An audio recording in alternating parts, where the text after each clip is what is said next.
Live Tamil செய்திகள் சரிகமபா நிகழ்ச்சி தொடர்பாக ஒவ்வொரு ரசிகர்களையும் தங்களால் முடியுமானவரை பேட்டி கண்டு வருகின்றார்கள்.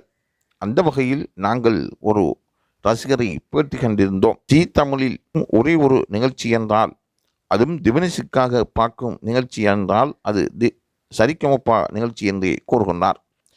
அங்கு பங்கு பற்றுகின்ற ஒவ்வொரு போட்டியாளர்களும் தங்கள் திறமைகளை உற்சாகமாக நிரூபித்து வருவதாகவும் கூறுகின்றார்.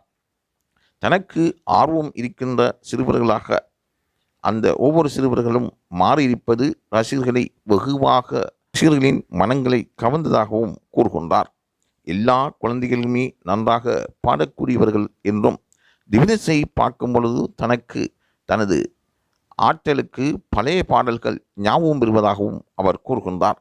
அதிலும் ஆரம்பம் முதலே ஜோஹோசி திவினேஷ் பாடிய பாடல்களை ரெக்கார்ட் செய்து தொடர்ந்தும் அதை கேட்டு வருவதாகவும், அவர்களின் குரல்களில் அந்த பாடலை கேட்கும் பொழுது அது உள்ளத்தை அருடுவதாகவும் அவர் கூறுகின்றார்.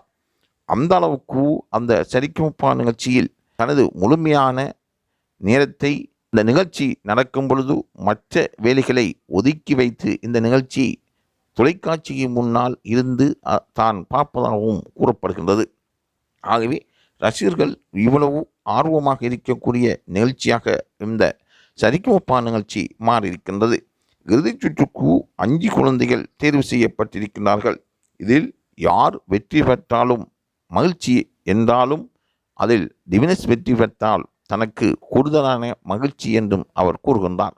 ஏனென்றால் அவர் பழைய பாடலை ரசிக்கும் ஒரு ரசிகராக இருக்கின்றார். அந்த அளவுக்கு சிறுவர்களின் உள்ளங்களை தட்டி பார்க்கும் ஓர் நிகழ்வாக இது பார்க்கப்படுகின்றது.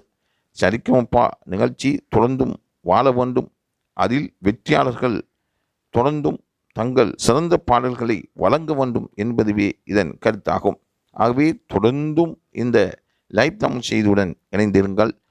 திவினேஷ் தொடர்பான தகவல்களையும் சரிகமபா நிகழ்வு தொடர்பான தகவல்களையும் தந்துதவும் என்பதில் ஐயமில்லை.